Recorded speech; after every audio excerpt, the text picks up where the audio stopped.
தந்தை, மைந்தர், தூயாவியானவரின் திருப்பெயருக்கு மாட்சி உண்டாவதாக.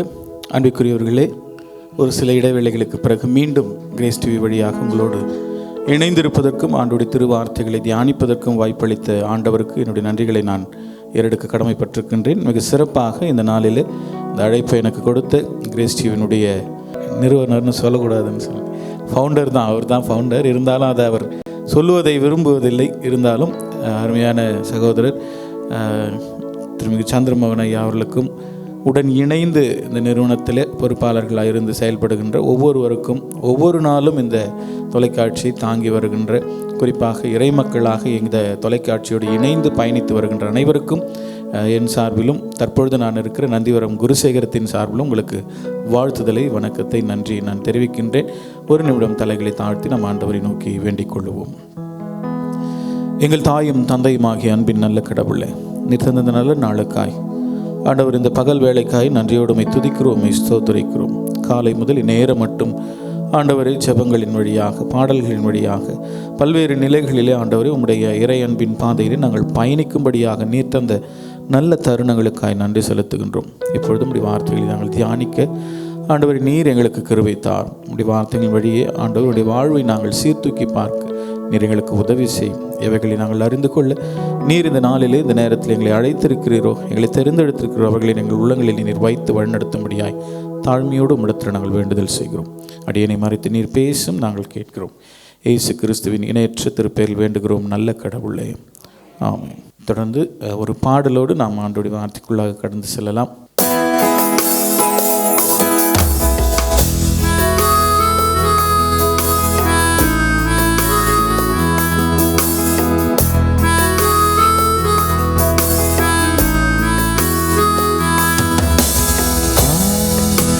நானாகவே வந்திருக்கிறேன்,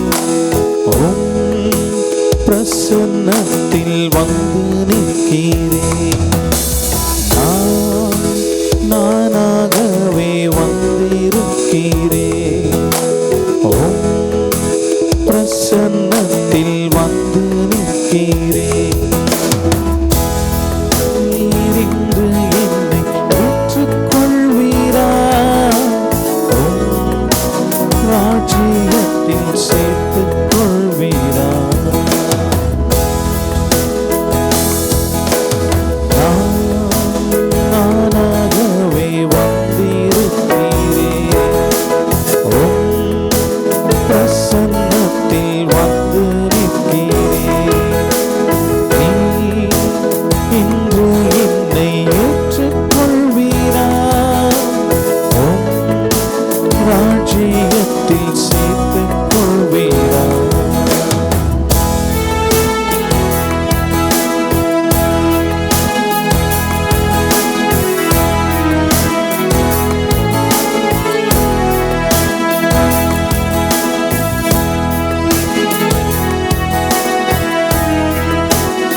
யோசேப்பை போல் நான் ஒழுங்கில்லையே, நோவாவை போல் நீதிமானும் இல்லையே, ஆபிரகாமை போல் விசுவாசி இல்லையே, தானியேலை போல் உம்மை வேண்டவில்லையே. நானாக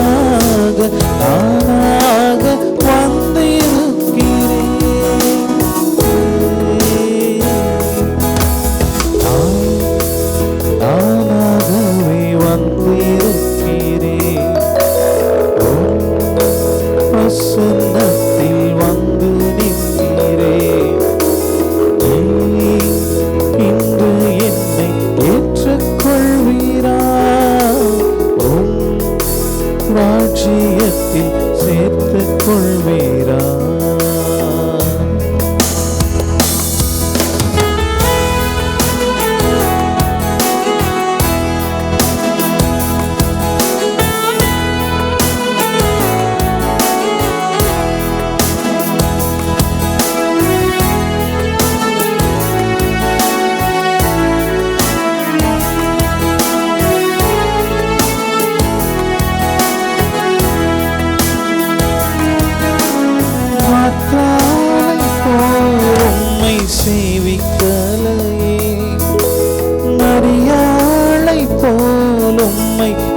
நேசிக்கலையே.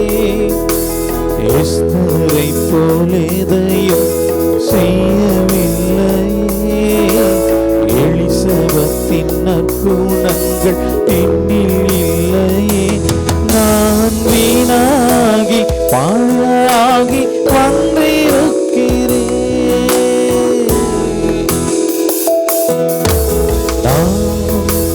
நானாகவே வந்திருக்கிறேன். பிரசன்னத்தில் வந்து நிற்கிறேன். இன்று என்னை ஏற்றுக்கொள்வீரா? ராஜ்யத்தில் சேர்த்துக் கொள்வீரா?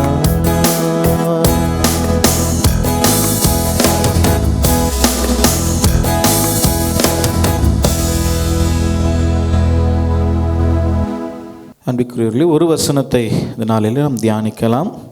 பிலிப்பியர் நிருபம் 4ஆம் அதிகாரம் 11ஆம் திருவசனம். பிலிப்பியர் 4:11. என் குறைச்சலினால் நான் இப்படி சொல்லுகிறதில்லை. என் குறைச்சலினால் நான் இப்படி சொல்லுகிறதில்லை. ஏனெனில் நான் எந்த நிலைமையில் இருந்தாலும் மனரம்யமாய் இருக்க கற்றுக்கொண்டேன். என் குறைச்சலினால் நான் இப்படி சொல்லுகிறதில்லை. ஏனெனில் மனரம்யமாய் எந்த நிலையிலும் இருப்பதற்கு நான் கற்றுக்கொண்டுள்ளேன். எனக்கு ஏதோ குறை இருப்பதனால் இவ்வாறு சொல்லுகிறேன் என நினைக்க வேண்டாம். எனக்கு ஏதோ குறை இருப்பதனால் இவ்வாறு சொல்லுகிறேன் என நினைக்க வேண்டாம்.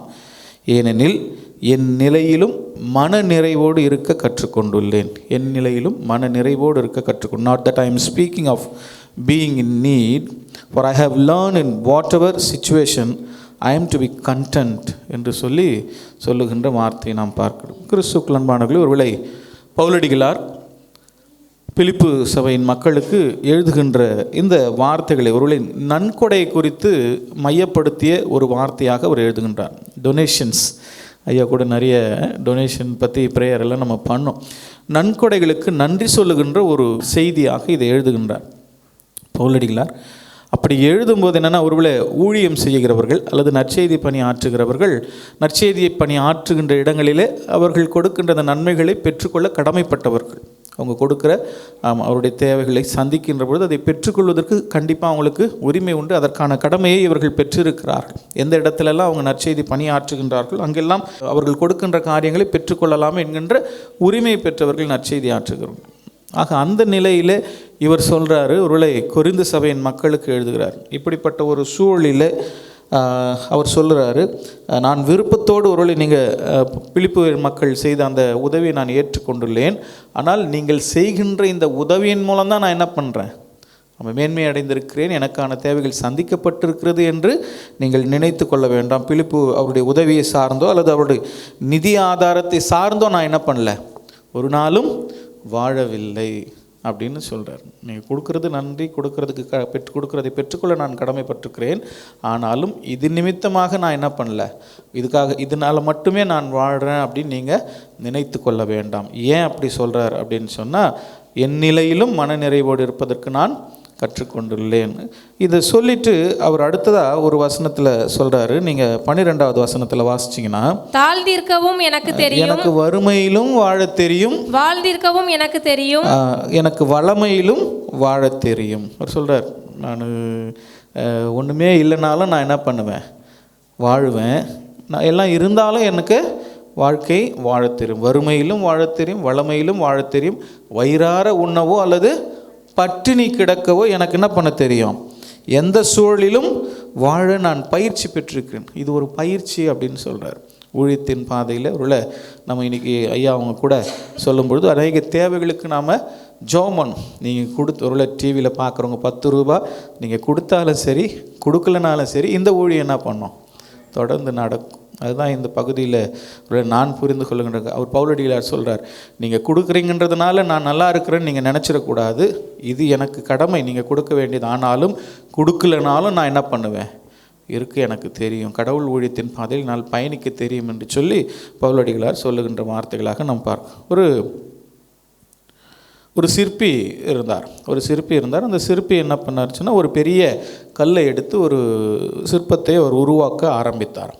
இப்படி கல்லை எடுத்து அந்த சிற்பி அந்த கல்லை உருவாக்க ஒரு சிற்பமாக உருவாக்கும் பொழுது ரொம்ப கடினப்பாடோடு அவர் வெயில் அவரை தாக்கியது. வெயில் தாக்குவது நிமித்தம் சற்று சோர்ந்தவராக, என்னடா வேலை இது, இப்படிப்பட்ட ஒரு வேலை கடினமான ஒரு வேலையாக இருக்கிறது, இதை காட்டிலும் ஒரு எளிதான வேலையாக, அப்படி அந்த எளிதான வேலையிலும் கை நிறைய சம்பளம் கிடைக்கின்ற ஒரு வேலையாக இருந்தால் இன்னும் மகிழ்ச்சியாக இருக்குமே, இப்படிப்பட்ட ஒரு வேலையை நான் செய்து கொண்டிருக்கிறேனே, இது என்ன ஒரு வாழ்க்கை என்று சொல்லி அவர் தனக்குத்தானே நொந்து கொண்டவராக அவர் எண்ணிக்கொண்டே அந்த சிற்பத்தை அவர் செதுக்க ஆரம்பித்து கொண்டிருந்தார். அப்பொழுது அந்த வழியே ஒரு குதிரையின் மீது ஒரு அரசன் வந்தார்.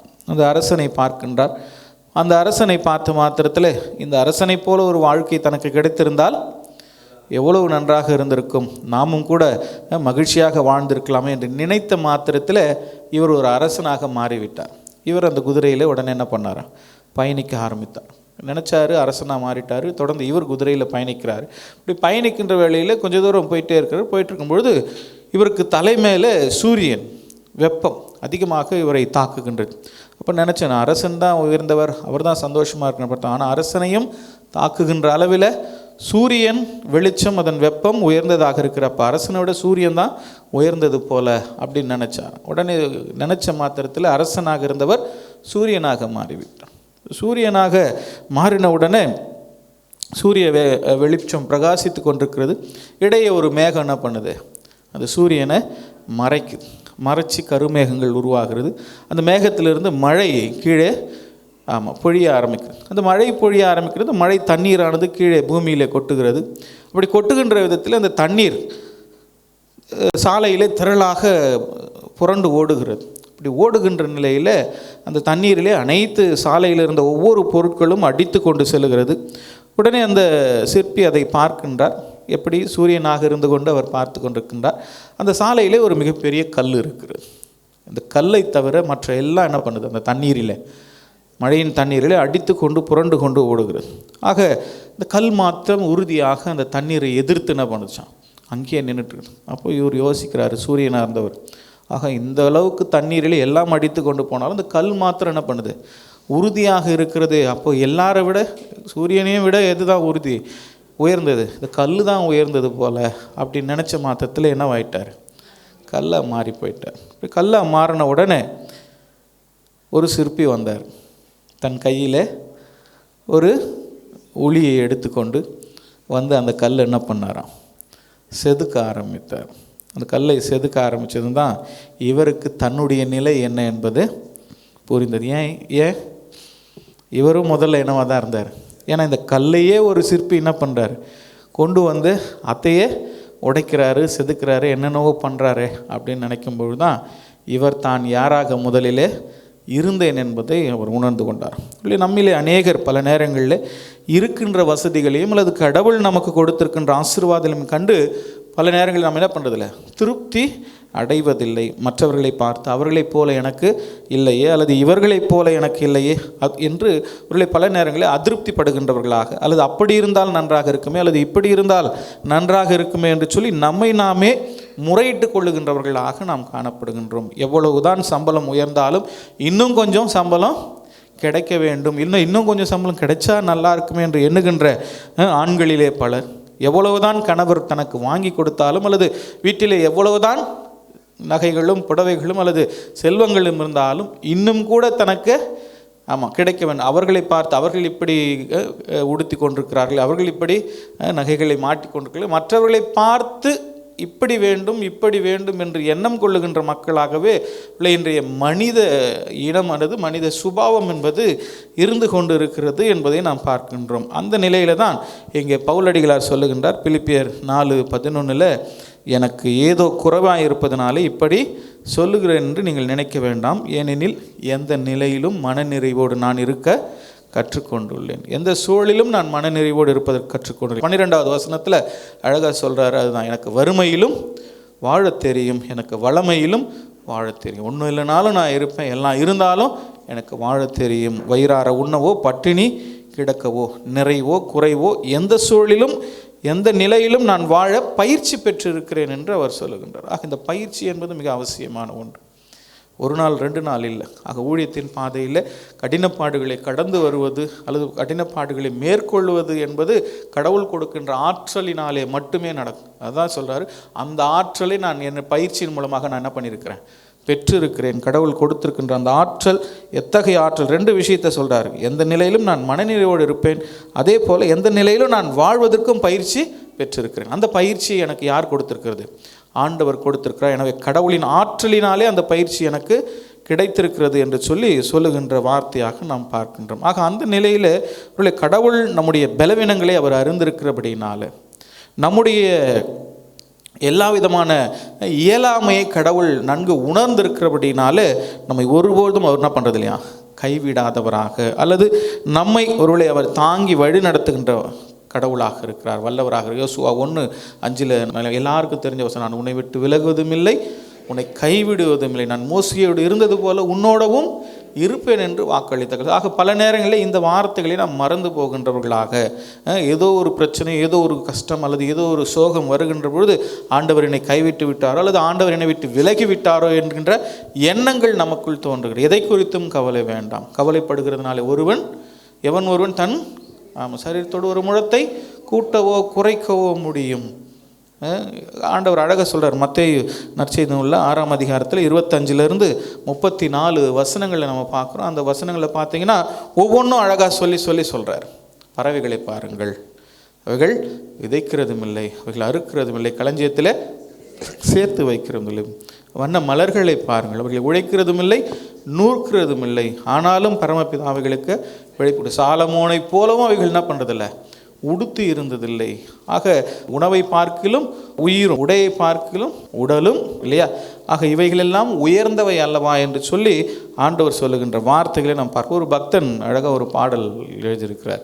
அருமையான ஐயா வியாசர் லாரன்ஸ் ஐயா அவர்கள் ஒரு பாடலில் இந்த பகுதியை அப்படியே அழகாக சொல்கிறார். மத்தேயு 6:25-34 வசனத்தில் இந்த பாடல் ஒரு பாடல் அப்படியே எழுதியிருப்பார். இதில் கேட்டதையெல்லாம் தருவார் இயேசுராஜனே, கேளாததும் தருவார் நித்திய தேவனே.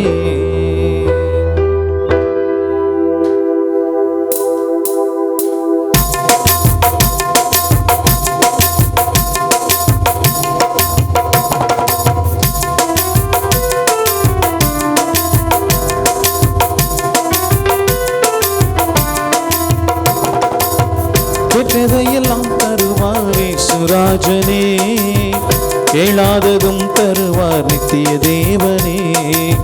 கேட்டதையெல்லாம் தருவார் இயேசுராஜனே, கேளாததும் தருவார் நித்திய தேவனே.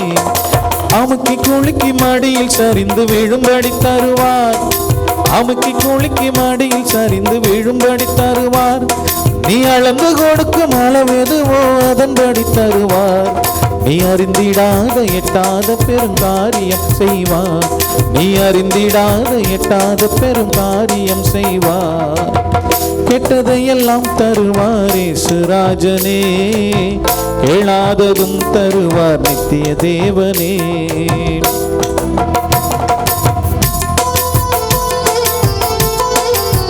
பறவைகளை பார், அவை விதைப்பதும் இல்லை, அறுத்ததையெல்லாம் களம் சேர்ப்பதும் இல்லை. பசியோடு பறந்தவை பறவையை பார்த்ததில்லையே, பிழைப்பூட்டும் பரமன் இயேசு துணை இருக்கையிலே.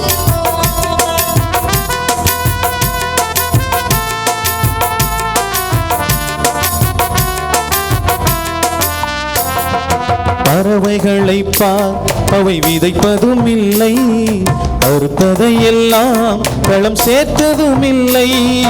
பறவைகளை பார், அவை விதைப்பதும் இல்லை, அறுத்ததையெல்லாம் களம் சேர்ப்பதும் இல்லை.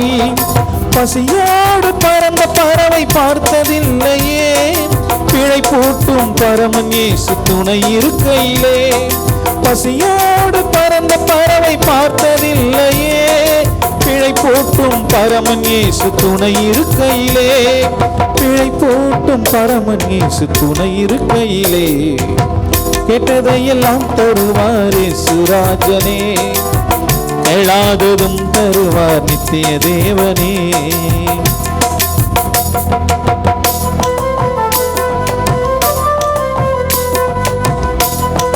வண்ண மலர்களை பார், அவை உழைப்பதும் இல்லை, தன் உடைகளுக்காக அவை நூற்பதும் இல்லை.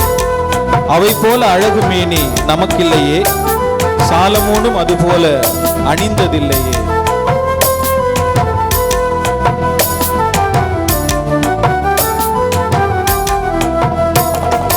வண்ண மலர்களை பார், அவை உழைப்பதும் இல்லை, உடைகளுக்காக அவை நூற்பதும் இல்லை. வண்ண மலர்களை பார், அவை உழைப்பதும் இல்லை, தன்னுடைகளுக்காக அவை நூற்பதும் இல்லை. அவை போல அழகு மேனி நமக்கில்லையே, சாலமோனும் அது போல அணிந்ததில்லையே.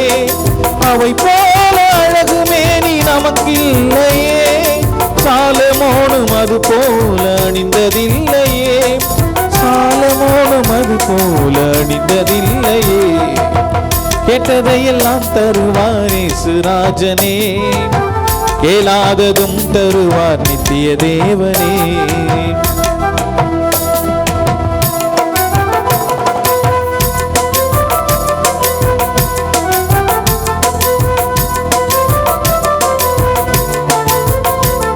கவலையினாலே முழம் கூடுவதுண்டோ, விசாரத்தினாலே பொருள் அசைவதும் உண்டோ? ஆகாரம் காட்டிலும் ஜீவன் உயர்ந்தது, ஆடைகளை காட்டிலும் உடலும் உயர்ந்தது. கவலையினாலே முழம் கூடுவதுண்டோ, விசாரத்தினாலே பொருள் அசைவதும் உண்டோ? கவலையினாலே முழம் கூடுவதுண்டோ, விசாரத்தினாலே பொருள் அசைவதும் உண்டோ? ஆகாரம் காட்டிலும் நம் ஜீவன் உயர்ந்தது, ஆடைகளை காட்டிலும் நம் உடலும் சிறந்தது. ஆகாரம் காட்டிலும் நம் ஜீவன் உயர்ந்தது, ஆடைகளை காட்டிலும் நம் உடலும் சிறந்தது. ஆடைகளை காட்டிலும் நம் உடலும் சிறந்தது. கேட்டதையெல்லாம் தருவார் இயேசுராஜனே, கேளாததும் தருவார் நித்திய தேவனே. கேட்டதையெல்லாம் தருவார் இயேசுராஜனே, கேளாததும் தருவார் நித்திய தேவனே. அமுக்கி குலுக்கி மடியில் சரிந்து வீழும்படி தருவார், அமுக்கி குலுக்கி மடியில் சரிந்து வீழும்படி தருவார். நீ அளந்து கொடுக்கும் அளவு எதுவோ அதன்படி தருவார். நீ அறிந்திடாத எட்டாத பெரும் காரியம் செய்வார், நீ அறிந்திடாத எட்டாத பெரும் காரியம் செய்வார். கேட்டதையெல்லாம் தருவார் இயேசுராஜனே, கேளாததும் தருவார் நித்திய தேவனே. கேட்டதையெல்லாம் தருவார் இயேசுராஜனே, கேளாததும் தருவார் நித்திய தேவனே. அழகா சொல்றாரு, ஆகாரம் காட்டிலும் நம் ஜீவன் உயர்ந்தது, ஆடைகளை காட்டிலும் நம் உடலும் சிறந்தது. ஆக இதை விட நீங்கள் ஒன்றும் கேட்க வேண்டிய அவசியம் இல்லை. கடவுள் இவைகளையெல்லாம் என்ன பண்ணுறார்? பறவைகளை பாருங்கள், மலர்களை பாருங்கள். ஆக இவைகளை பிழைப்பூட்டுகின்ற கடவுள் உங்களையும் நிச்சயமாய் பிழைப்பூட்டுவார் என்பது அதிக நிச்சயம் அல்லவா? எனவே இதை குறித்து நீங்கள் கவலை கொள்ள வேண்டாம். எகிப்திலிருந்து கானானுக்கு சென்ற இஸ்ரேல் மக்களுடைய வாழ்வில் நம்ம பார்க்கணும். அவர்கள் எகிப்திலிருந்து பயணப்படுகிறார்கள், அடிமைத்தன வாழ்விலிருந்து அவர்கள் கானானுக்கு பயணப்படுகின்ற வேளையில் ஆண்டவரையே அவர்கள் சார்ந்து இருக்கிறார்கள். 40 வருடங்கள் அவர்கள் பயணிக்கின்ற நிலையிலே வனாந்தரத்தில் அவர்கள் இருந்தபொழுது அவர்களுக்கு ஒரு குறையையும் கடவுள் அவர்களுக்கு என்ன பண்ணல, வைக்கவில்லை. ஆக அங்கு அவர்களுக்கு ஒரு இந்த 40 வருடங்களில் துணி விற்கின்ற வியாபார கடைகள் இல்லை, செருப்பு விற்கின்ற காலணி கடைகள் இல்லை. ஆனால் 40 வருஷமாக அவங்க என்ன பண்ணாங்க? நல்ல உடையை தான் உடுத்திக்கணும். எங்கன்னா இடையில துணி வாங்கினாங்களா? இல்லை செருப்பு தேஞ்சு போச்சு 40 வருஷமா? இல்லை செருப்பு தேஞ்சு போச்சு செருப்பு வாங்கினாங்களா? இல்லை. அந்த ஆடையும் அந்த காலனியும் அவர்களுக்கு எப்படிப்பட்டதாக இருந்தது அப்படின்றத நம்ம பார்க்குறோம். அது மாத்திரமல்ல, கேட்குறது எல்லாத்தையும் கொடுத்தார் கடவுள். பசிக்கு உணவை கொடுத்தார். உணவில் கூட சிறந்த உணவு கேட்குறாங்க. மாமிசம் எங்களுக்கு வேணும் அப்படின்றாங்க. மாமிசத்தை ஆண்டவர் கொடுக்கிறார். ஆடைகளை அவர்களுக்கு கொடுக்கின்ற கடவுள். தண்ணி இல்லை, தண்ணி கொடுக்குறாரு. கசக்குது இந்த தண்ணி மறுபடியுமா? இல்லை, அந்த தண்ணீரையும் என்ன பண்ணுறார்? ஆண்டவர் மதுரமாக மாற்றுகிறார். இப்படி இஸ்ரேல் மக்களுடைய வாழ்வின் பயணத்தில் ஆண்டவர் எல்லாவற்றையும் அவர்களுக்கு கொடுத்தவராக நாம் பார்க்கின்றோம். கேட்டதை எல்லாம் கொடுக்கின்ற கடவுளாக அதே ஆண்டவர் ஒருவேளை இன்றைக்கு நம்முடைய வாழ்விலும் நமக்கு மாறாதவராக, நம்முடைய வாழ்வில் கேட்டவைகளை கொடுக்கின்ற கடவுளாக இருக்கிறார் என்பதில் எவ்விதமான சந்தேகங்கள். 1 தீமோத்தேயு 6:6 நம்ம பார்க்குறோம். 1 தீமோத்தேயு 6:6 இறைப்பற்று பெரும் ஆதாயம் தருவதுதான். கடவுள் பக்தி என்பது நமக்கு என்ன பண்ணுதான்? பெரும் ஆதாயத்தை கொடுப்பது தான். இறைப்பற்று பெரும் ஆதாயம் தருவது தான். ஆனால் அந்த ஆதாயம் எப்போ கிடைக்கும் அப்படின்னு சொன்னால், மன நிறைவுள்ளவர்களுக்கே அது என்ன பண்ணுமா? தரும் என்று சொல்ல பார்க்கிறோம். வாசிங்கம்மா. போதும் என்கிற மனதுடனே கூடிய தேவ பக்தியே மிகுந்த ஆதாயம். இங்கே சொல்றார் பாருங்கள், இறைப்பற்று மிகுந்த ஆதாயம். இறைப்பற்று மிகுந்த ஆதாயம் தருவது தான். போதும் அப்படின்ற எப்போ தரும் அப்படின்னா, மனநிறை உள்ளவர்களுக்கே அது என்ன பண்ணுமா? கிடைக்கும். நான் சொல்கிறது உங்களுக்கு விளங்கும் அப்படின்னு நான் நினைக்கிறேன். இறை பக்தி என்பது நமக்கு என்ன வேணுமோ அது எல்லாத்தையும் கொடுக்கும். ஆனால் எப்போ கொடுக்கும்? இது போதும், இல்லை வேணும்னா கண்டிப்பாக என்ன கிடைக்காது? இது போதும் அப்படின்னு நினச்சிங்கன்னா நீங்கள் என்ன எதிர்பார்க்குறீங்களோ அது எல்லாத்தையும் என்ன பண்ணுவார்? கடவுள் கொடுப்பார். இறைப்பற்று மிகுந்த ஆதாயம் தரும். ஆனால் எப்போ மனநிறைவோடு யார் இருக்கிறாங்களோ அதுக்கு தான் என்ன பண்ணுமா? கொடுக்கும் அப்படின்னு சொல்லுவார்கள். இந்த நாளில் ஆண்டுடைய திருவார்த்தைகளை தியானித்து கொண்டிருக்கின்ற நாம் மற்றவர்களைப் போல இல்லை, இவர்களைப் போல இல்லை, அவர்களைப் போல இல்லை என்ற கவலைகளை நாம் ஒதுக்கிவிட்டு, எப்பொழுதும் கடவுள் என்னோடு இருக்கிறார், எனக்கானவர்களை அவர் என்றும் எனக்கு செய்வார் என்கின்ற மனநிறைவோடு நாம் பவுலடியாரை போல என் நிலையிலும் எனக்கு வாழத் தெரியும், எப்பொழுதும் நான் மனநிறைவோடு இருக்க கற்றுக்கொண்டிருக்கிறேன், பயிற்சி பெற்றிருக்கிறேன் என்கின்ற எண்ணங்களை நம்மிலே வைத்து வாழுகின்ற பொழுது நிச்சயம் கடவுள் நமக்கானவர்களை நம்மிலே நிறைவேற்றுவார் என்பதில் எவ்விதமான சந்தேகம். எனவே இதனாலில் ஆண்டுடைய இறை சமூகத்தில் இணைந்து வந்திருக்கின்ற நாம் ஆண்டவிடத்திலே முழு மனதோடு கேட்போம். கேளுங்கள் கொடுக்கப்படும், தட்டுங்கள் திறக்கப்படும், தேடுங்கள் கண்டடைவீர்கள் என்கின்ற வாக்குறுதியை ஆண்டவர் நமக்கு கொடுத்தார். அதே ஆண்டவர் தான் இங்கேயும் சொல்கிறார், இவைகளையெல்லாம் பிழைப்பூட்டுகின்ற கடவுள் உங்களையும் நிச்சயம் பிழைப்பூட்ட வல்லவராயிருக்கிறார் என்கின்ற வசனத்தை உடைய உள்ளங்களிலே வைத்தவர்களாக மனநிறைவோடு வாழ நாம் கற்றுக்கொள்ளுவோம். கடவுள் நம்மோடு இருக்கிறார். எந்த நிலையிலும் ஆண்டவர் கொடுக்கின்ற ஆற்றலினாலே எவைகளையும் நாம் மேற்கொள்ளலாம் என்கின்ற சிந்தனையை பெற்றவர்களாக கடவுளை சமூகத்தில் நம்மை அர்ப்பணிப்போம். ஆண்டவர் தாமே நம் அனைவரையும் ஆசீர்வதித்து வழி நடத்துவாராக. ஜெபிப்போம். எங்கள் தாயும் தந்தையுமாகிய அன்பின் நல்ல கடவுளே, மீண்டும் உம்மை துதிக்கிறோம், உம்மை போற்றுகிறோம். இந்த நாளிலும் இவ்வேளையிலும் ஆண்டவரே, இந்த உபவாச கூடுகையிலே உம்முடைய பிள்ளைகளாக நாங்கள் ஒன்று சேர்ந்து ஆண்டவரே, இதோ தொலைக்காட்சியின் வழியாக, யூடியூபின் வழியாக ஆண்டவரே, ஒரு சில மணி நேரங்கள் நாங்கள் உண்மையிலே தரித்திருப்பதற்கும் தங்கியிருப்பதற்கும் நீர் தந்த நல்ல தருணங்களுக்காக நாங்கள் நன்றி செலுத்துகின்றோம். ஆண்டவரே, நாங்கள் பாடின ஒவ்வொரு பாடல்களும் உடைய திருப்பெயரின் மாட்சிமைக்கென்று அமைந்ததற்காய் நன்றியுள்ள உள்ளத்தோடு நாங்கள் உம்மை ஸ்தோத்தரிக்கிறோம், உம்மை போற்றுகிறோம். ஆண்டவரே, மாத்திரமல்ல ஆண்டவரை, நாங்கள் ஏறெடுத்த ஒவ்வொரு விண்ணப்பங்களையும் நம்முடைய திருப்பாதத்தில் நாங்கள் மீண்டுமாய் வைத்து ஆண்டவரை நாங்கள் செபிக்கிறோம். தங்களுடைய தேவைகளுக்காய், தங்களுடைய வாழ்வின் ஆண்டவரை ஆசீர்வாதங்களுக்காய், தங்களுடைய ஆண்டவரை வாழ்வாதாரங்களுக்காய் ஆண்டவரை எங்களிடத்தில் வேண்டிக் கொள்ளும்படியாய் கேட்ட ஒவ்வொரு மக்களையும் ஒருத்தம் விண்ணப்பங்களையும் ஆண்டவருடைய சமூகத்தில் வைத்து நாங்கள் செபிக்கிறோம். கேட்டவைகள் எல்லாம் ஆண்டவரை பெற்றுக்கொள்வோம் என்கிற நம்பிக்கையின் நிச்சயத்தை உடைய உள்ளங்களிலே தந்து நீர் பலப்படுத்தும்படியாய், அவர்களுக்கான ஆசீர்வாதங்களை நீர் நிறைவாய் கட்டளையிடும்படியாய் உம்மிடத்தில் மன்றாடுகிறோம். ஆண்டவர், இதை நாங்கள் கேட்ட வார்த்தை உடைய திருக்கரத்தில் அர்ப்பணிக்கிறோம்.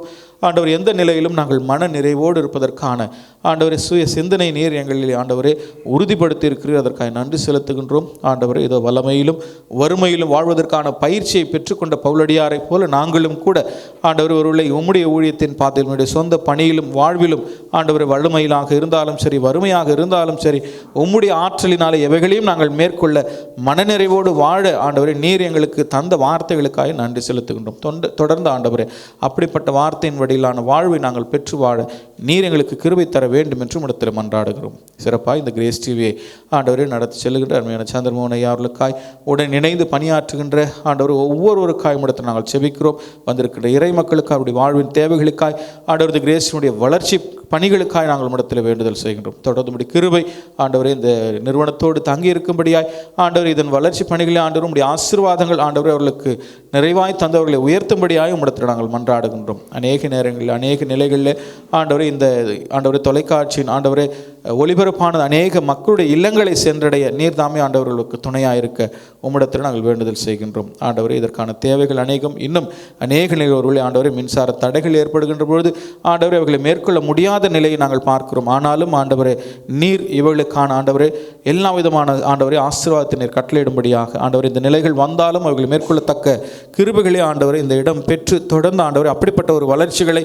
ஆண்டவரே இந்த இடம் காணும்படியாக நீர் உதவி செய்ய வேண்டும் என்றும் எடுத்து நாங்கள் மன்றாடுகின்றோம். தொடர்ந்து ஆண்டவரே இந்த நாலு நிகழ்வுகள் அனைத்தும் உடைய கரத்தில் அர்ப்பணிக்கிறோம். ஆண்டவரே எங்களோடு இருக்கின்ற ஆண்டவரே தொலைக்காட்சி வழியாக யூடியூப் வழியாக எங்களோடு இணைந்திருக்கின்ற ஒவ்வொரு மக்களையும் உடைய கரத்திலே நாங்கள் வைத்து நாங்கள் செபிக்கிறோம். அவர்களோடு உடைய கிருபை இருக்கட்டும். உடைய வேண்டுதல்கள், உள்ளத்தின் விருப்பங்கள், வாஞ்சிகள் எல்லாவற்றையும் நிறைவேற்றி தரும்படியாக இடத்தில் மன்றாடுகின்றோம். தொடர்ந்து இந்த நாளின் ஆசீர்வாதங்கள் அனைத்தினாலும் நீர் எங்களை நிரப்பி வழிநடத்தி பாதுகாத்துக் கொள்ளும். சுகவீனமாக இருக்கிற மக்களுக்காக, பலவீனமாக இருக்கிற ஒவ்வொருவருக்காக நாங்கள் ஜெபிக்கிறோம். காயப்பட்டு கரத்தினாலே தொட்டு சுகப்படுத்தும், பலப்படுத்த முடியும் ஆசீர்வாதி எல்லாவற்றையும் திருக்கரத்தில் தாழ்த்துகிறோம். இயேசு கிறிஸ்துவின் இணையற்ற திருப்பெயரில் வேண்டுகிறோம் நல்ல கடவுளே. என் ஆத்துமாவை கர்த்தரை ஸ்தோத்திரி, என் முழு உள்ளமையோடு பரிசுத்த நாமத்தை ஸ்தோத்திரி. என் ஆத்துமாவை கர்த்தரை ஸ்தோத்திரி, அவர் செய்த சகல உபகாரங்களையும் மறவாது. கடவுளுடைய இரக்கமுள்ள கிருபை, பராமரிப்பு, பாதுகாப்பு அனைத்திற்கும் நம் அனைவரையும் உடைய எல்லா விதமான எதிர்கால திட்டங்களையும் அதன் பணிகளையும் அர்ப்பணிக்கின்றோம். தாய் தந்தையாம் கடவுளின் அன்பும் மைந்தராம் இயேசு கிறிஸ்துவின் அருளும் துணையாளராம் தூய ஆவியானவரின் திருவுறவும் நம் அனைவரோடும் இன்றும் என்றும் எல்லா நாட்களும் நீடித்து நிலைத்திருந்து வழி நடத்துவதாக. ஆமென்.